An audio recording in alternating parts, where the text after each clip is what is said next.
It is the big interview once again. A couple of days ago, one of Ghana's illustrious sons called it quits on his illustrious international career. A lot of people felt there was still room for him to have moved some steps further before saying goodbye. But eventually, he saluted the flag of Ghana and will no more be playing for the Black Stars of Ghana. This afternoon I have with me Emmanuel Agyemang Badu. Iwa. Good man. Happy New Year. Happy New Year to you too. It's been a while. Yeah, you're looking nice, eh? You are nicer. Thank you, bro. It's been a while. Last season wasn't that a season that maybe you would want to always talk about. But before we come to your season, you've called it quits on the international career. How did your football start? When did you plan of saying goodbye to football? Why are you quitting the Black Stars now? So let's start. Everybody knows you are from Sekwa, you are from the North region and other stuff. How did your football career start? Thank you. Well, I started at Sekwa. We've been playing this, third division coast teams and school games, inter-schools and stuff like that. So we were having this inter-schools, and one, he was a teacher. He was from Brekumba. He was a teacher at Sekwa, Mr. Abina. So he saw me and he came to Brekumba and told my manager, Alpha, that he have seen such a young talent in Sekwa, so he should go and check him out. So my manager rushed to the house around like 9 p.m. in the night. Came and spoke to my mom. It would be very difficult. We are talking about 15, 16 years ago. So my mom wasn't too convinced about football. He wanted me to go to school. So it was a bit difficult. But the third approach, I think he was able to convince my mom and spoke to my club in Sekwa, and they exchanged the card. So I moved to Bekum, that is Berlin FC. That is all where I started. A lot of people, especially if you speak to players who have played football, they tell you, my parents did not want me to play football. I was stopped from going to school. I was not given food. All from because parents don't want you to play football. How supportive were your parents when you decided that you want to play football? Seriously, at first I supported my mom that he will not allow me to go. I should further my education. Because of where I am coming from, he knows maybe it will be very difficult. It's not like digital world we are in now that everywhere the player is, you can monitor him. So I agreed in a certain aspect of what she said. But after a long of approach, after a lot of people spoke to me about how talented I am and I can make in the football, they agreed and started supporting me. When I came to Bekum, I remember my manager he is living in Accra. So anytime, every week, my mom would bring me foodstuffs, plantain, gari, and stuff like that, so that I won't be going back often. Of course. Yeah, because in Bekum and Sekwa is like 20 minutes drive. Okay. So if I'm a bit hungry, I'll run back to the house. Yeah, so they started supporting me. My manager started buying me boot staffs, football kits. My sister, who was married to one man who was very rich, he's called Cecilia, but now she's a Muslim. Oh, okay. She's called Aisha now. She really supported my career as well with the husband.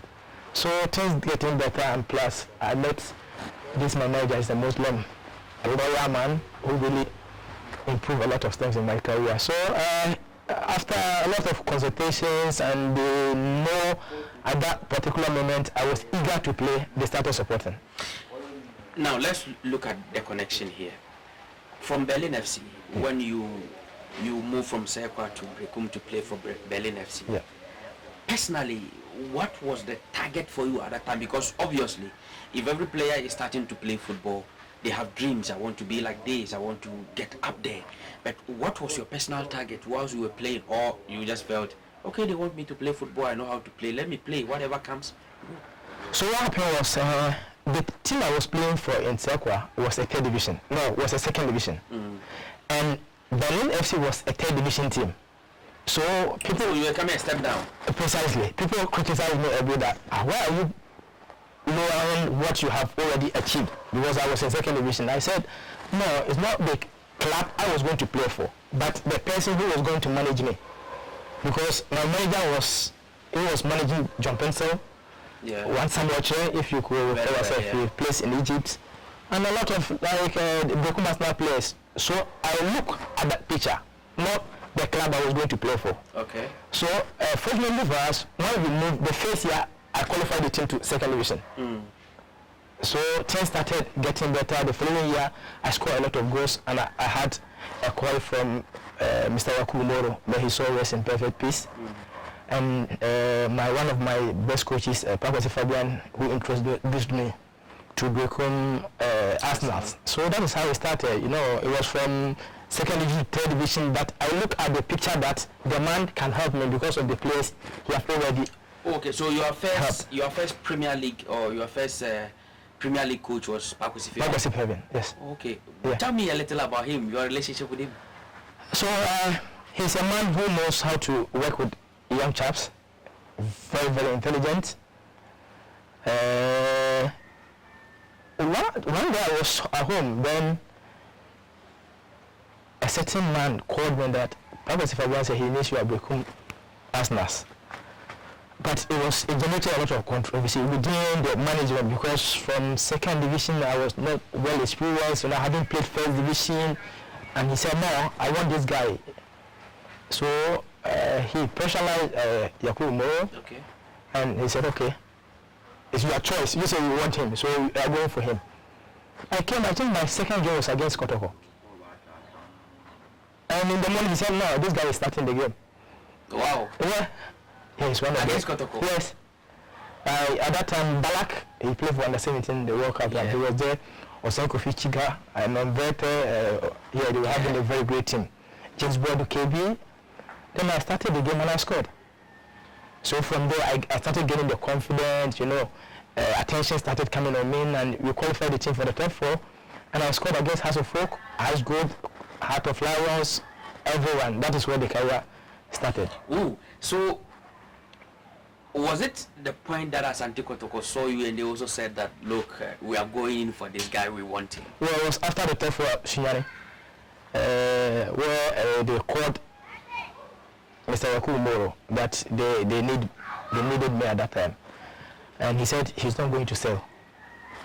So somebody hinted Kotoko that now the guy is on loan from Berlin FC, so they should contact my manager direct. So they called, my manager is a fabulous fan. Okay. Yeah, so they called him and he said, but why did you call? They said he didn't know. So he said he spoke to Yakubu Moro that, I want the guy to leave for Asante Kotoko. And I said, we need him another year. So I told my manager that's okay, let me finish this 6 months, play another 1 year, gain a lot of experience with the top four, playing against Kotoko and those kind of players. So the maturity will come so that I can move to Asante Kotoko. They agreed and I signed another year for Brekum Arsenal. Fortunately for my career, because I started gaining name with the national teams and the 17 I was in camp with them. They called me under 20, qualified Sasso tournament in South Africa.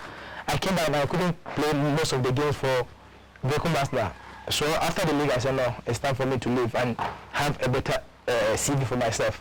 That is where I left to Asante Kotoko.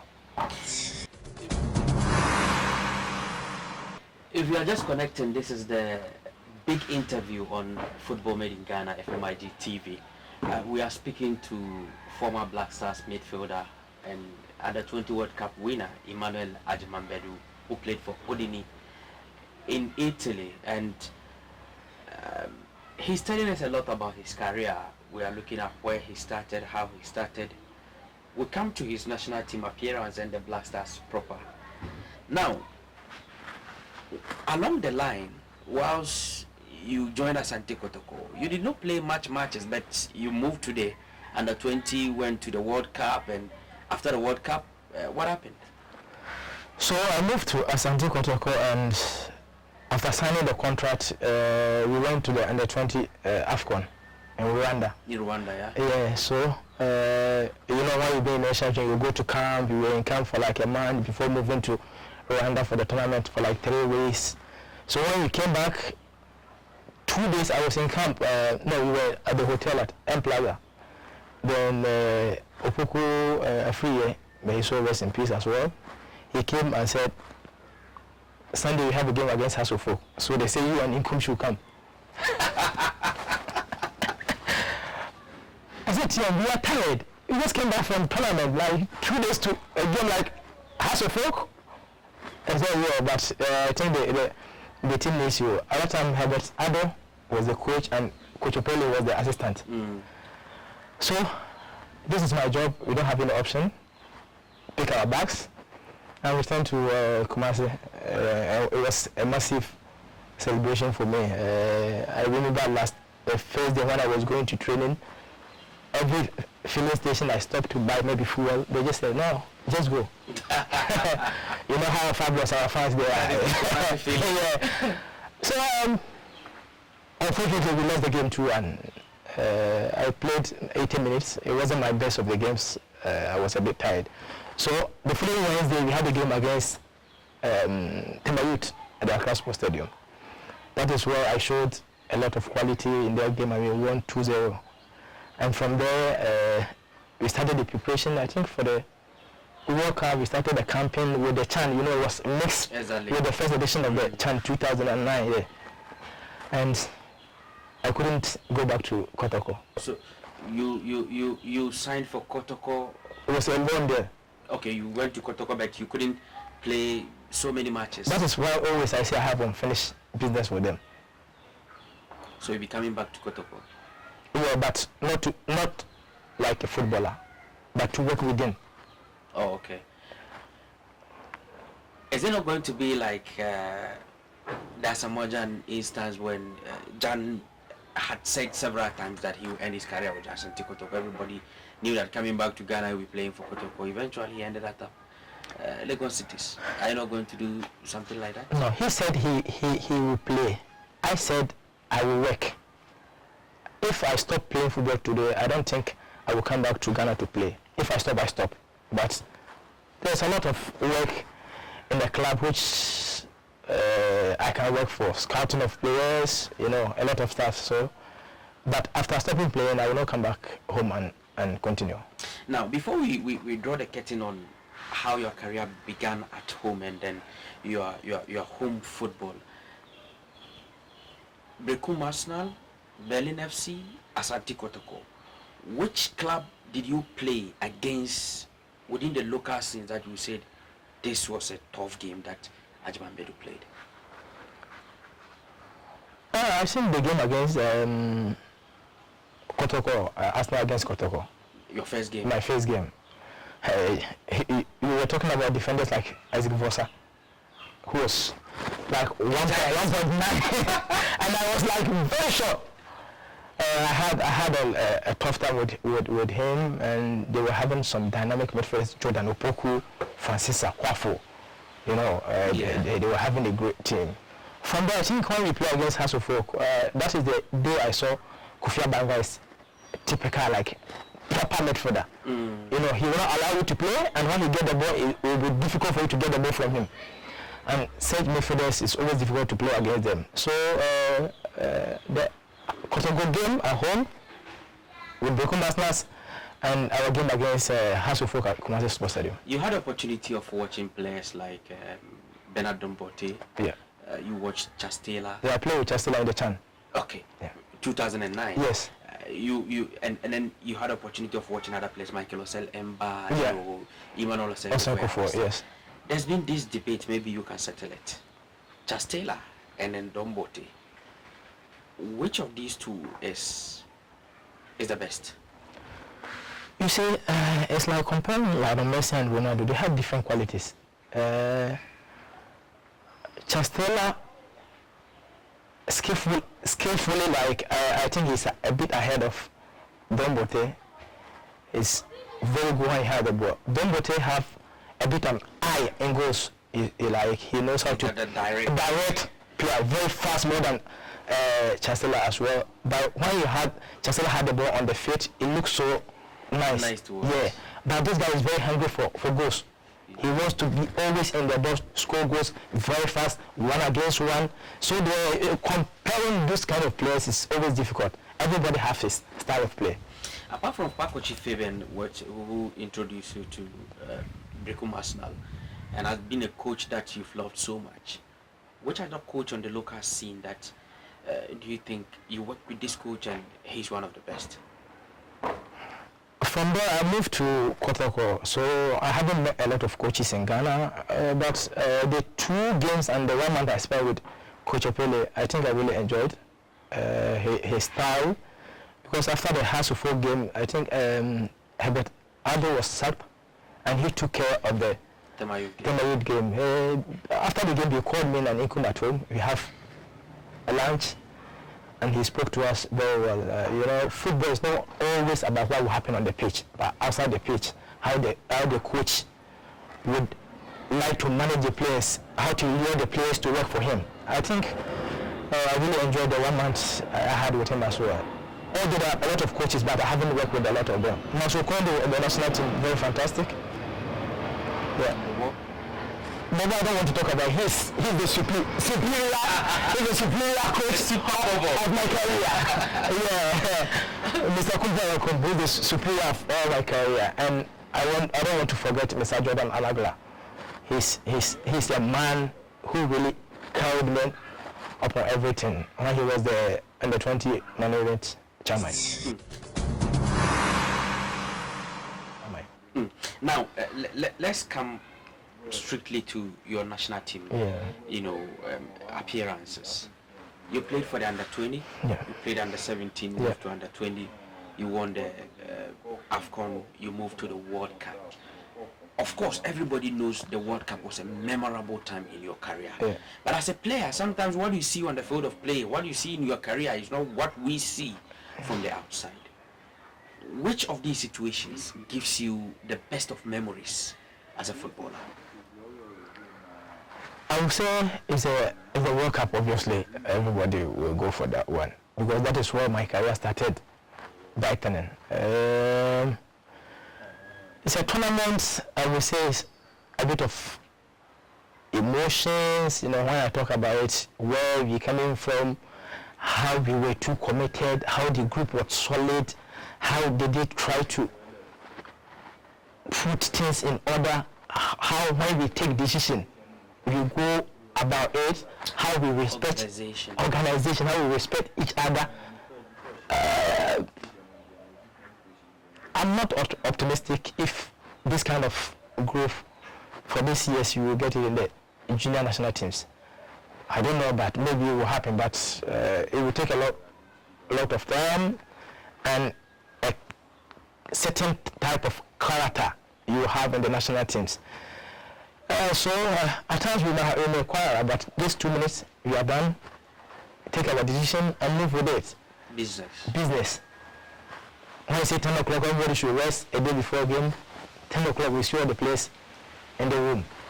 9 o'clock prayers, 9 o'clock everybody is there, we pray. Dinner 7:30, everybody will be there. And the respect we have for each other. He was playing at Marseille. Nko was at Switzerland. Daniel Pai was at Real Madrid. I was with Asante Kotoko. But we were like, I was playing the same level with them. So, even when we work together, God will appreciate what you did. And I think that is exactly what really happened. Among the players that you played with, you shared a lot of experience already. Who would you tip as, this is the best midfielder alongside with me that we've played for the national team under 20 level? The under 20 level? Yes. Rabi Mohammed is one of the waterholic midfielders I've played with, and I really enjoyed playing with him. He's very intelligent, and he will allow you to move free, just to do what you want to do, because my style of play is attacking midfield, and he will already every time cover for me. So when it comes to national team, the under 20 level, I think I will choose him because I played with him from the WAFU to the AFCON and to the World Cup. I were only two playing all the games. So obviously, he's the midfielder I played with in the under 20 level. When it comes to Blasters, you know, you can't rule out Michael Essien, obviously. One of our best midfielders in the world, and Anthony Annan. Okay. Yeah. Very intelligent midfielder as well. He knows what he's doing. And yeah, once, I think I played with Sule once. I really enjoyed as well because he would tell you what to do and he said, you are free, go. I'm here to cover for you. Do this. You know, when you play with this kind of players, I think you always improve your career. How is it like playing and communicating with the players, communicating among yourselves and then playing to get the communication done properly and also get the job done exactly? It depends on the player you're playing with. Some players don't want to talk. Somebody like Rabiu, you know, someone who wants to talk much, but he knows his job. Anthony will tell you he's coming, like, do here, I'm going on the right, so take left. Okay, let's exchange. He's this kind of player, and you need to be very smart because he's very fast, you know. Mike is not somebody who speaks a lot, but he will tell you what to do on the pitch. There's space here, you can move, Agyemang, there's space, go. Slow will tell you, okay, at times he will be in Italian, so that he will confuse the opponent midfielders. Yeah. Even last time when we played at Balishi here, he was speaking Italian. Yeah, so it depends on the kind of players you are playing with and how they want you to move and at any particular time what they will tell you.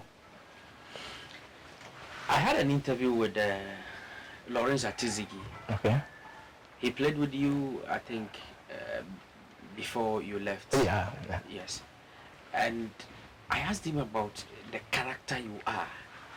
He spoke about Wakasu being a leader. Yeah. Talked a lot about Wakasu. He spoke about Jan. He spoke about Dede. But when I mentioned Agyemang Badu, he said, "Don't go there. He's a disciplinarian. He's an organizer. He's that strict type of person."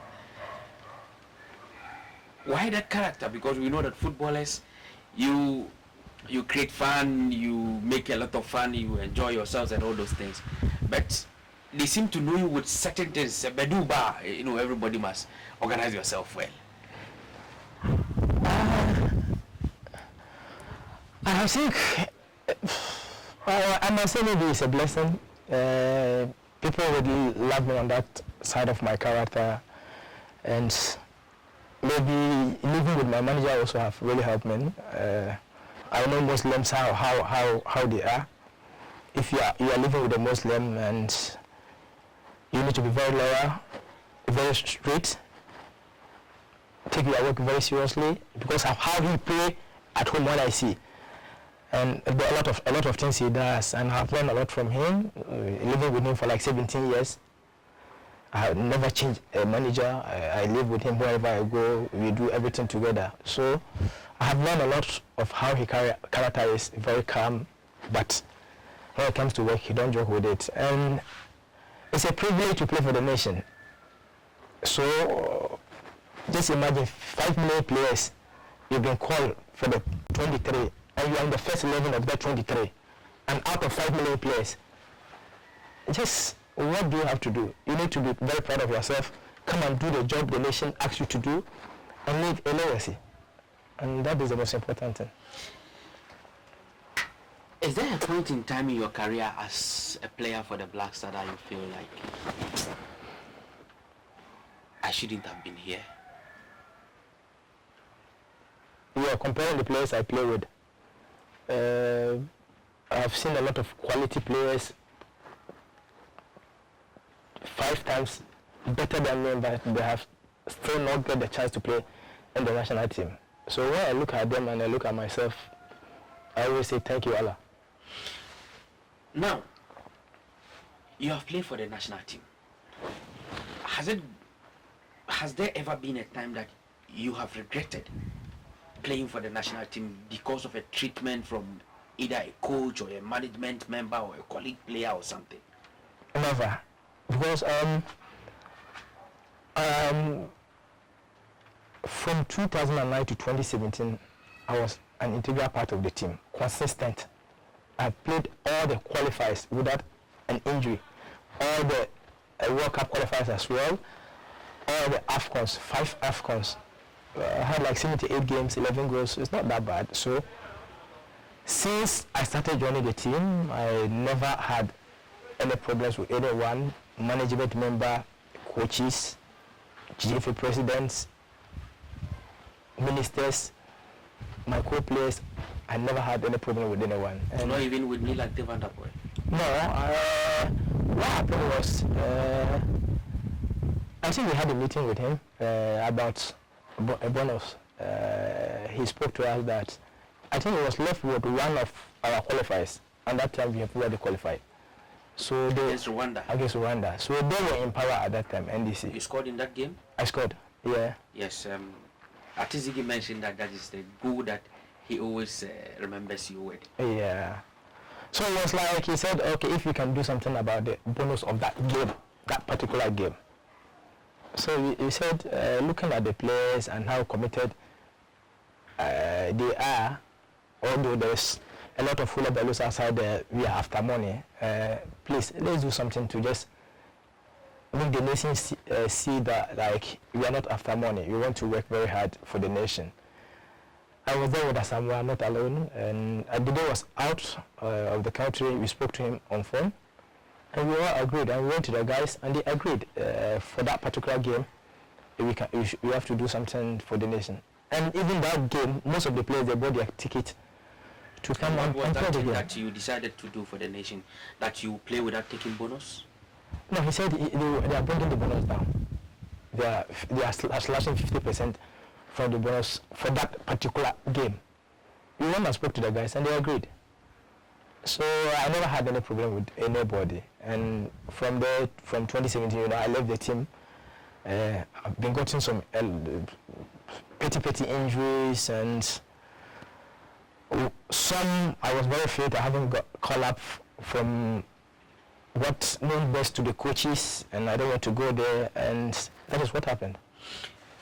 Talking about bonuses, especially at the Black Stars level, usually when you are playing for the under 17, and thankfully you have played through the ranks. Yeah.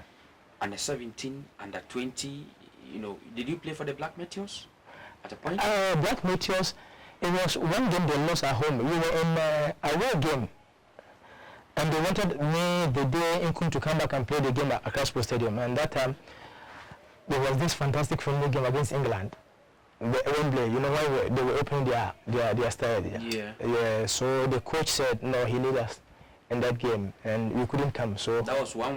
That was 1-1 as I was scored in there. Yeah, exactly. Yeah. So we couldn't make it. Even I don't think even they have even this then the 23. Yes. All of the no, the 20. I think I played in the qualifiers against Nigeria. The game we won in Kumasi. Yeah, that's why they went and won the cup in South Africa. Mahatma Ochu. That was in Maputo. Maputo, exactly. We qualified the team. Oh, okay. Yeah. That's brilliant. Yeah. Now, you have gone through all the ranks. Yes. And at that point, 17, 20, 23, we had nothing about issues of bonuses and other stuff. Why do you think that when it comes to the Black Stars alone, issues of bonuses come up and it creates a lot of agitations? Because one, the money is huge there. And attention is more on the Black Stars, looking at the kind of players we have there, the sponsorship package, and how the national team look very lively. So at the 20 level, the money is not too there. Everybody is hungry, like, to get to where he wants to be, and I think that's the difference. Even at the 20, at the World Cup, we have some misunderstanding, but this kind of thing was under 20, so it didn't generate any controversies. And just like 1 hour, we finished with everything, and we started concentrating on the games. On the Black Stars level, I think it's because of how the Black Stars look and the kind of players there and the kind of money and attention on the national team. That is why.